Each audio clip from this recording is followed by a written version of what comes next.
Lauren, thank you very much. Let's get right to some breaking news in Fort Myers. We're working to find out why a man was taken into custody after a massive search. Yeah, all of this was near the intersection of State Road 82 and I-75. That's where Jillian is live on scene now with the very latest. Jillian, what can you tell us this morning? Well, Lisa, just a few hours ago, deputies and officers had this entire area surrounded. Just to give you an idea of where we are, I'm on Teeter Road, which is next to State Road 82 near I-75. Now, we have some incredible video we want to show you of the scene. Take a look at this. So this was a very active scene. We saw a row of at least 20 police cruisers here. There was a chopper circling overhead, a K-9 unit on the ground. We saw deputies take one person into custody. A man was handcuffed and put in the back of a deputy's car. Now, we also saw this white Kia on scene. The car was on the side of the road with one door open. An ambulance also showed up to the scene. It looked like paramedics were treating someone, but we were working to find out who. Fort Myers police and Lee County deputies responded to the scene. This happened at around 1:20 this morning.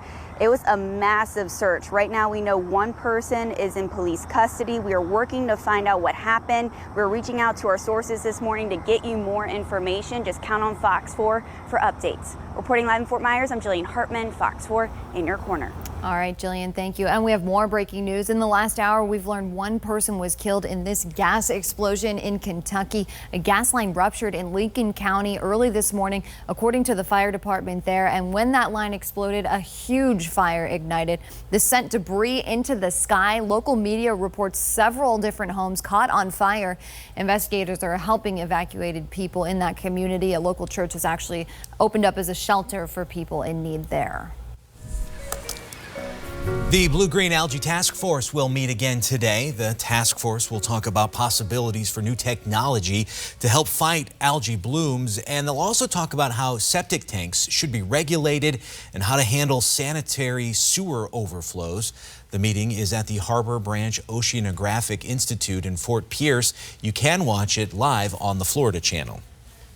Well, a Florida man and his daughter are on a mission this morning to protect manatees that frequent a popular river in our state. The duo decided to do something after they spotted a young manatee in the Weeki Wachee River with a huge scar on its back from a boat propeller. There it is right there.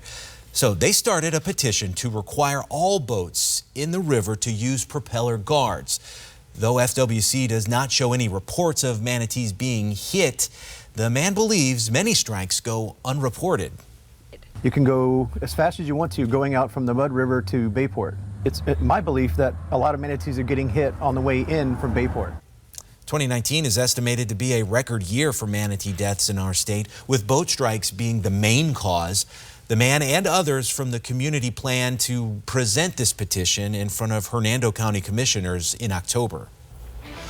6:05 right now. It was a battle of wills on night 2 of the second Democratic presidential debate. The party's frontrunner went up against lesser-known candidates who are trying to boost their polling numbers and fundraising. Ray Bogan is in Washington with the latest. Wednesday's debate took place in front of a very lively crowd. The 10-candidate field turned into 9 candidates versus Joe Biden. Healthcare was once again front and center. The debate over how to provide health coverage to every American continued, focusing on Medicare for all paid by the government or a system which includes private insurance companies. Overall, they say health care is too expensive. There will be a public plan under my plan for Medicare and a private plan under my plan for Medicare. You can't beat President Trump with double talk on this plan.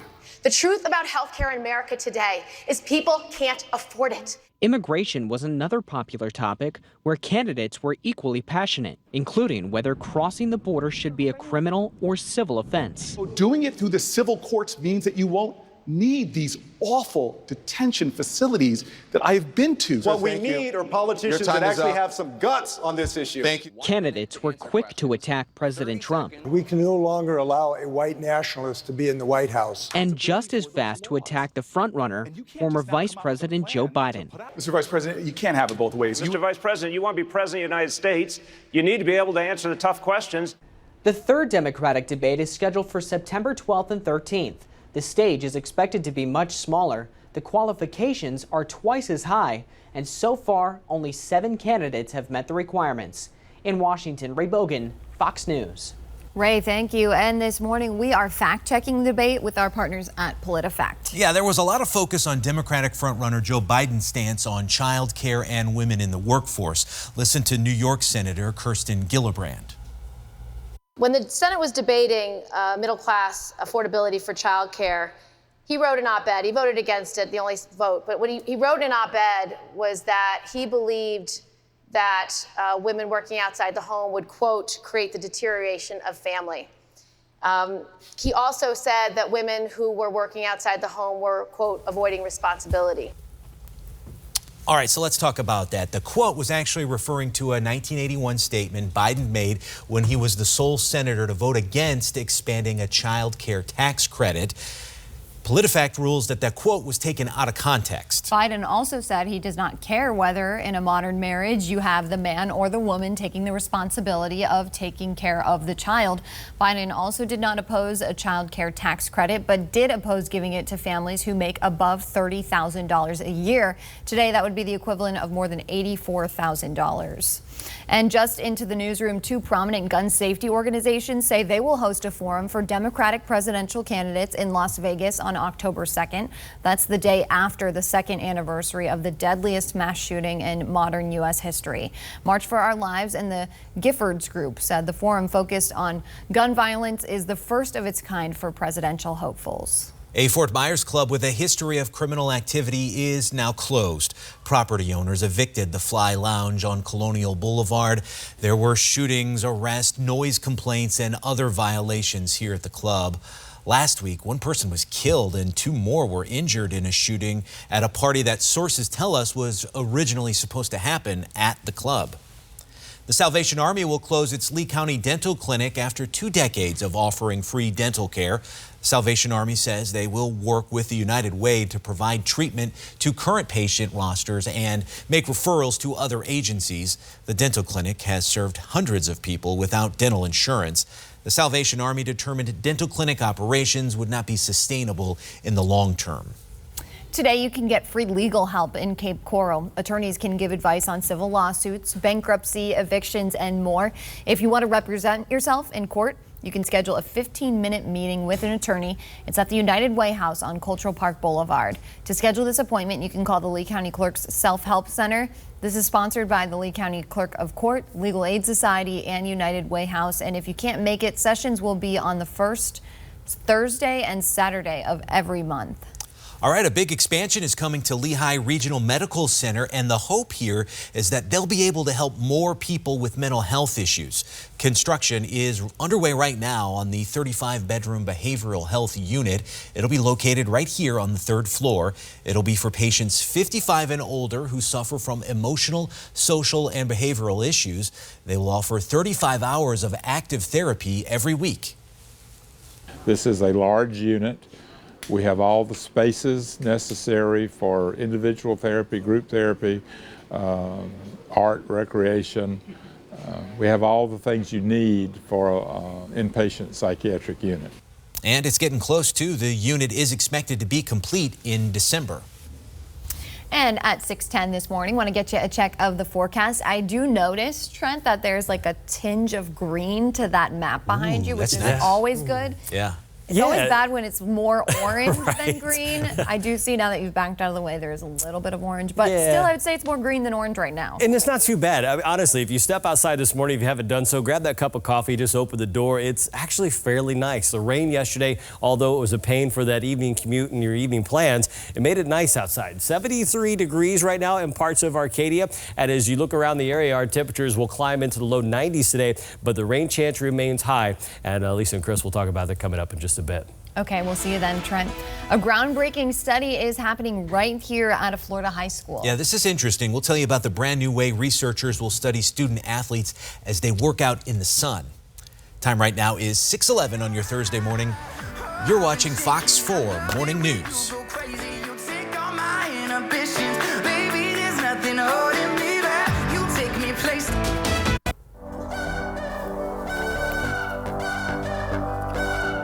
Good morning, Southwest Florida. 6:15 is the time right now, and you are getting a live look at I-75 and Bonita Beach Road. And man, traffic is definitely starting to pick up volume-wise, but we aren't seeing any crashes right now. That's the great news. Lauren is updating her traffic, letting you know the drive times. We'll get to that in a few minutes, as well as the full forecast. So stay with us. Florida is now tied with Texas in the number of kids who've died in hot cars. A study shows oftentimes parents lose awareness of their child because of dueling brain systems. A professor at the University of South Florida says one of those is the habit memory. It allows you to do routine tasks without really thinking. Then there's the perspective memory, which you use to plan things like taking your kids to daycare. The habit system usually wins out. Experts say you should use visual reminders to check your back seat, like a stuffed animal when your kid's car seat is empty that you move up to the front seat when they're in that seat. Inside a vehicle, it can heat up 19 degrees in about 10 minutes, and that's a national average. Children's bodies heat up 3 to 5 times faster, so on a nice day like today, unfortunately, it still can heat up inside the vehicle very quickly. Very quickly. So far this year, 24 kids, including 4 in our state, have died in hot cars. Well, now some people in our state are pushing for a new law that will help stop any more deaths that involve children in hot cars. As Sarah Hollenbeck found out, some Florida parents are now joining this fight for change. Please remove child from the seat.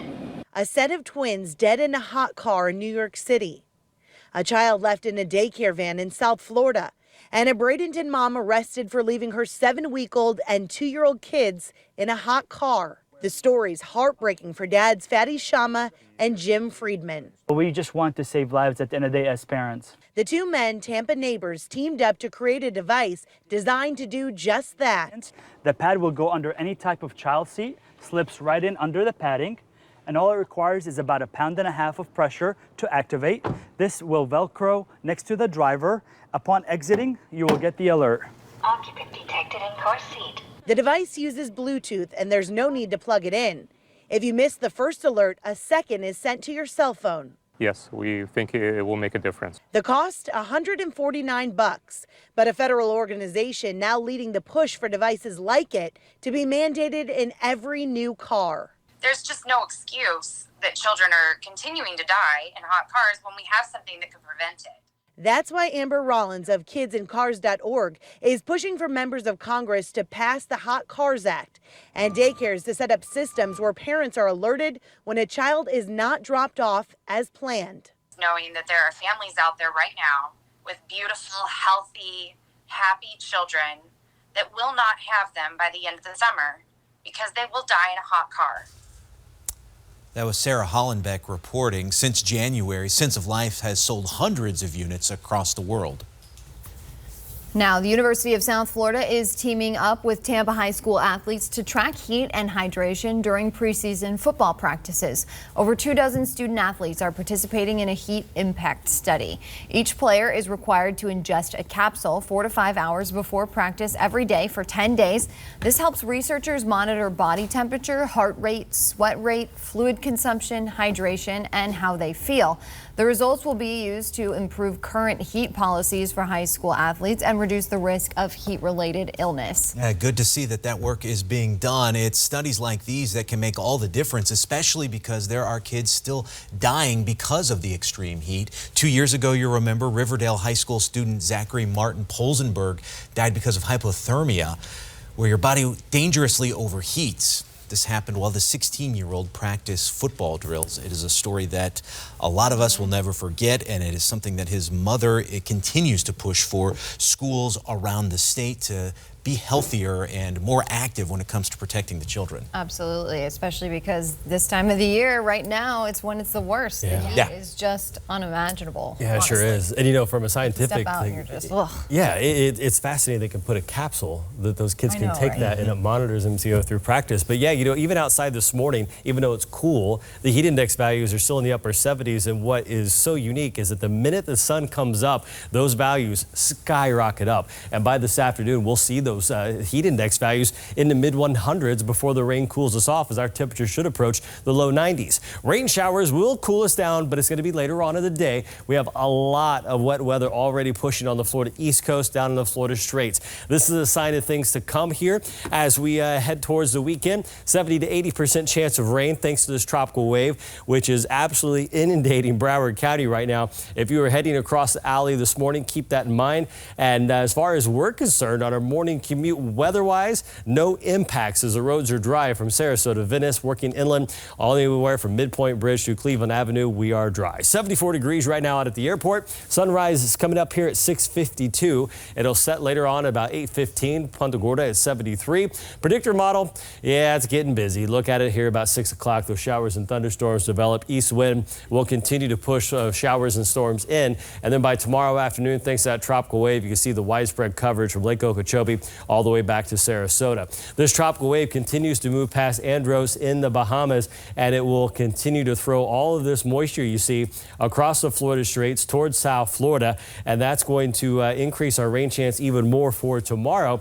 So what we're watching here in the tropics, well, we've got the tropical wave close to us. No development expected as far as a depression or a storm, just a weekend washout starting as early as tomorrow. But the National Hurricane Center is watching this more robust tropical wave out in the middle of the Atlantic, and conditions are going to become a little more favorable for this. The National Hurricane Center right now has a 70% chance over the next 5 days as it approaches the Windward Islands. So don't be surprised if we start getting advisories for the next depression or storm in the next 24 to 48 hours, possibly, as that storm moves through the Atlantic. A little closer view at home. Marine forecast looks good. 84 degrees is what the water temperature is. Seas 1 to 2 feet. And again, that sunset coming up about 8:15 tonight. 92 will be the high if we get there. If those showers and storms over Broward County produce enough cloud cover, we could stay in the upper 80s by the time the wet weather rolls into Lee, Collier, and Henry counties, and 75 overnight as some of those showers start to come to an end, at least the heavy stuff. As we go to Friday into Saturday, we'll see showers and thunderstorms almost any time throughout the day. As that wave exits the region, we should get back to a more typical afternoon-only rainfall events starting on Monday. All right, Trent, and I want to take our viewers over here to our map, and that's because we have our first crash of the morning. This is in Charlotte County. It's US 41 southbound and Conway Boulevard. There is a partial roadblock impacting the southbound lanes, so we are going to see some slowdowns starting to build up. However, I-75 I know is a big concern for most people, but I-75 and Daniels Parkway, no crashes to report, just that usual morning congestion. So you're really having a smooth commute when it comes to the interstate. That's your morning traffic. That first time you got on a skateboard, what did it feel like? It was freedom. It was freedom, man. It was awesome. It was so much more than I expected. This story is awesome. Now, this high-flying Florida athlete will represent our state and other amputees at the X Games. We'll tell you how he's inspiring others to get out there and do the impossible. And this Southwest Florida man is also motivating people to become fit and lead an active life. We'll tell you what this 96-year-old says is the key to living longer. Time right now is 6:23. You're watching Fox 4 Morning News. Teens. At 6:26, we have a sweet story for you. It was fist bumps all around to celebrate an 8-year-old's new bionic arm. Yeah, this is awesome. Maddie Gardner was born without her left arm below the elbow, and now she's the youngest person in the country to get a hero arm. The bright pink robotic limb is billed as the world's first multi-grip bionic arm for children. It took under a minute to fit Maddie for her prosthetic. Then she was taught how to flex muscles in her residual limb to send electric signals that convert it into hand movements like multiple grips and gestures like waving, even catching a ball. My favorite thing was to make a heart out of 2 hands. I look forward to ride my bike and golf with my dad. If that doesn't just melt your heart. Well, each hero arm is custom made using 3D printing and scanning. The prosthetic costs about $20,000 for the fitting and the device. Just incredible. Well, people say an epidemic, really, of aggressive panhandlers in one South Florida county needs to be fixed now. It's time for action. This is only getting worse. Please do something. Otherwise, we'll vote you all out. It is frightening what's happening in our communities. But county leaders say it's not that easy. The 2 problems that may mean nothing can be done coming up. Time right now is 6:27. Stay with us. You're watching Fox 4 Morning News. Live from the station that's in your corner. You're watching Fox 4 Morning News. 6:29 right now, just about to be 6:30 on your Thursday morning. And here's a live look at Cape Coral from our Storm Smart Skycam. Really pretty start, although it is still dark, so it's hard to see what all is going on. So that's why we bring in Trent. He'll tell us exactly what to expect weather-wise and how it's impacting the morning commute with Lauren. And guys, we haven't said it yet today, but it's Baby Friday, so it's a good day. Baby Friday. And August 1st. Oh, Can you believe that? It is August 1st. See, it's these new terms I got to learn. Baby Friday is it's a thing around here. Okay. Note it's to self. Taken seriously, Trent. Like a national holiday, like bring food, dessert. Is that why there's donuts? Probably. Figure it out. Baby Friday. Probably. Hey, you see the radar behind us? It's going to continue to light up as we go throughout the afternoon. Right now, most of the wet weather is over on the Florida East Coast, and that will continue here for the next couple of hours. All this moisture, it's the first part of the tropical wave that's beginning to arrive in South Florida. And you can see just kind of a solid shield of light to moderate rainfall, even down towards mainland Monroe County, just offshore in the extreme eastern parts of the Gulf. As the radar sweeps around quietly here, we're starting to see a couple of small showers pop up just to the west there of Lake Okeechobee. And so right now we're starting off at 75 degrees Cape Coral, 74 in Port Charlotte. We will see our temperatures climb. It was originally forecasting a high of 92, but as those clouds move in, we may struggle to get out of the upper 80s today before those storms roll in. And Trent, I have to say, I do really appreciate the weather help when it comes to the morning commute, because at the moment, I only have one crash to tell you about. US 41 southbound and Conway Boulevard, there is a partial roadblock in the southbound lanes, so this one could really slow you down in the Charlotte County area. I'll also have all of your gas prices details. That's coming up in my next traffic report. All right, Lauren, want to get right to some breaking news right now that we are tracking in Fort Myers. There was a big perimeter set up near the intersection of State Road 82 and I-75. Let's get right to Jillian. She is live on scene with the very latest. So, Jillian, what can you tell us? What's going on there?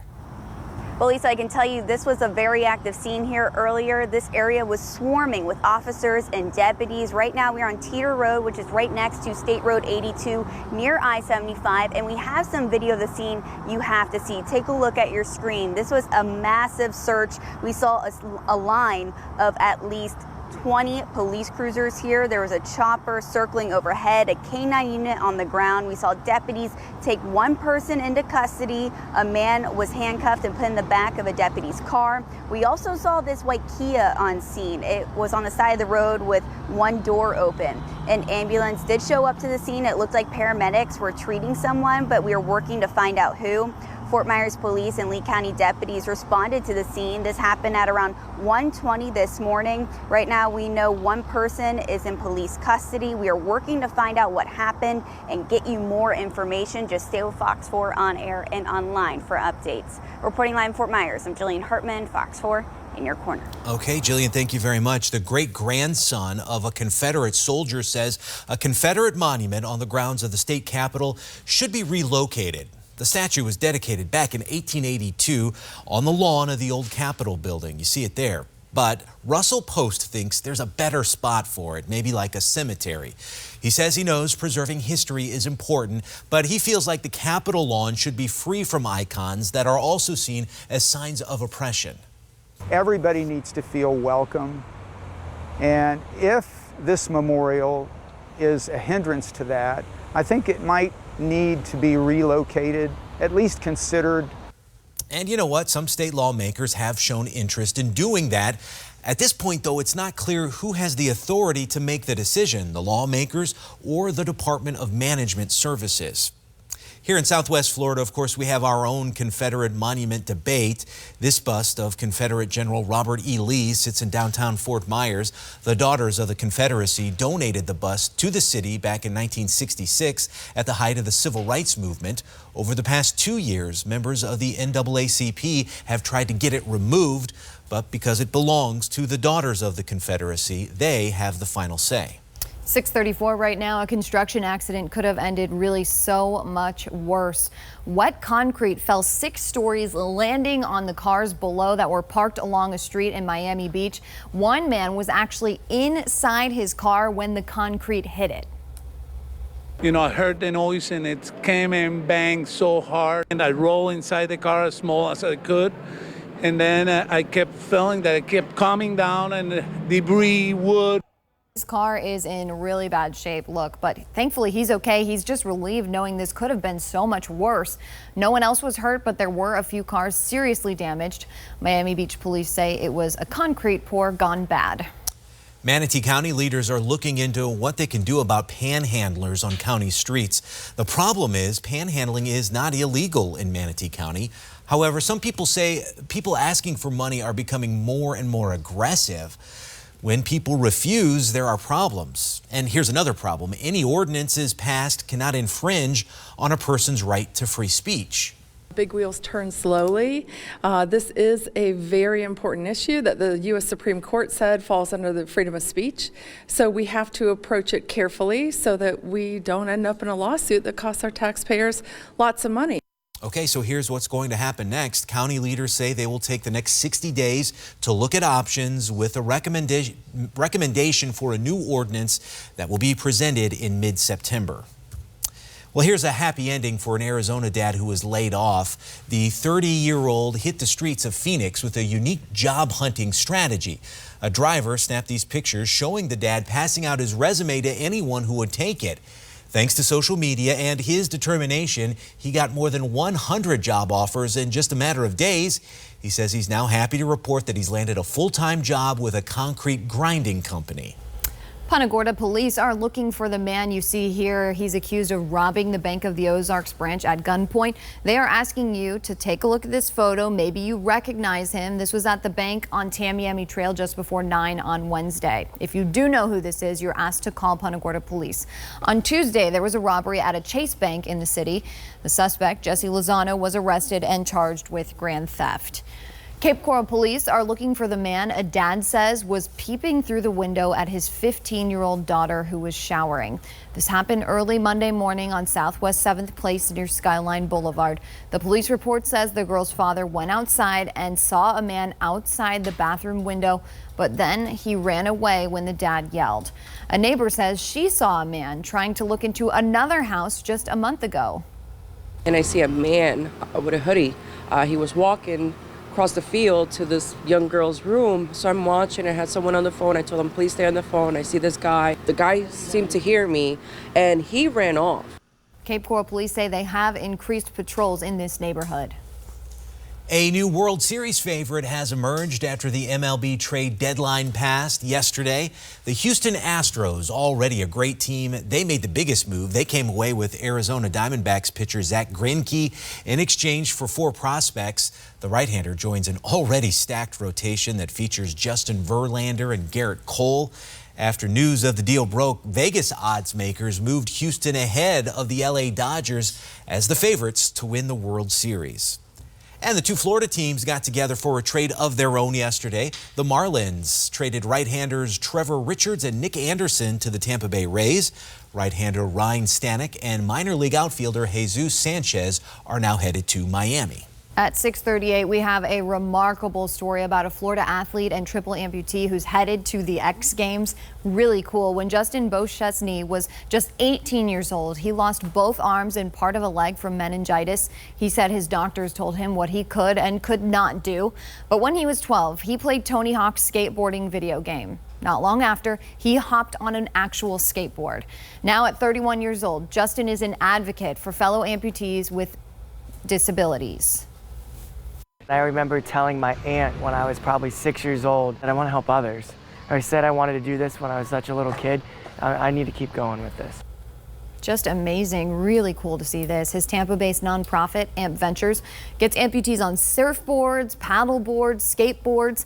The games start today in Minneapolis and go through Sunday. We wish him luck. Yeah, absolutely. Well, getting healthy and fit can be hard, but a Naples man is leading by example.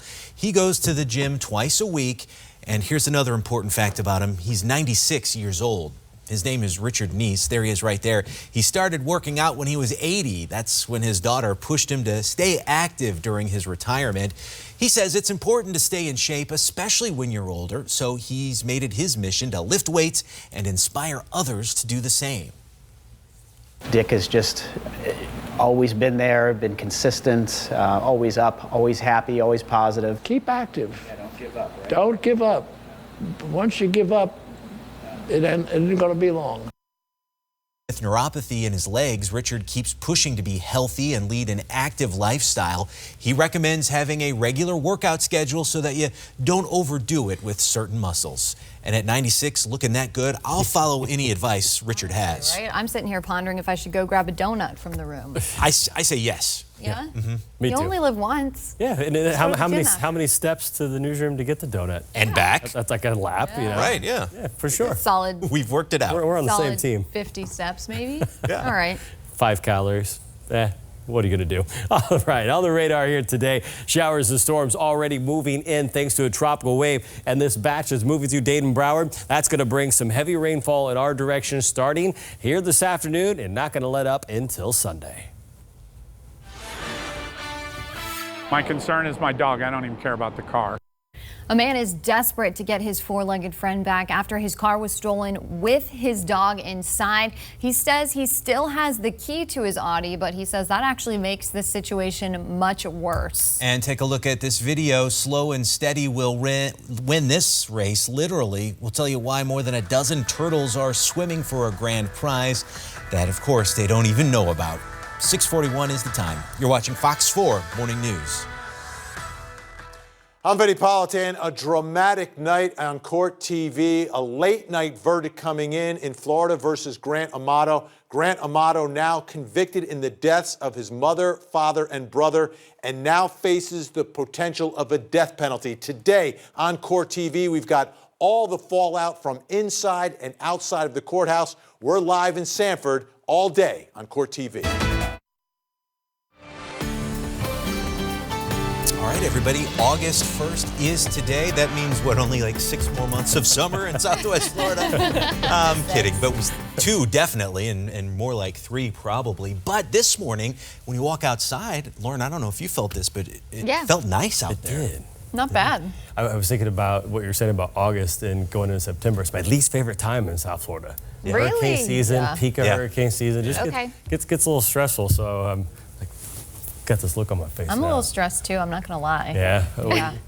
About the weather? About Yeah, the which weather. part? Yeah, okay. I was worried about you. No, about weather, hurricane season. I was like, do we need to I have talk? a big trip planned in September, and if a hurricane comes and ruins my plans, I'm not going to be very happy. Yeah, we're going to hate this But guy. also, I'm going to be unhappy for everyone here in Southwest Florida who Right. has to deal with the hurricane. Yeah, we're going to work weather a little backwards here in reverse. We're going to start with the 7-day. And the reason this is important is we've got about an 80% chance of wet weather starting here late today into the weekend. And as we start to head through Sunday, if you're planning what to do this weekend indoors, hopefully we can salvage a little bit of the day on Sunday before getting back to a more typical weather pattern early in the week. Now, as far as your radar here locally this morning, you can see the rain showers moving in mostly over on the east coast of Florida. Dade, Broward, especially Broward County, 595 really getting hammered right now. It's been a horrible commute from Palm Beach County down through Fort Lauderdale. For us, easy peasy. It has been dry and smooth. Marco Island all the way up towards Captiva and Sanibel, we remain dry,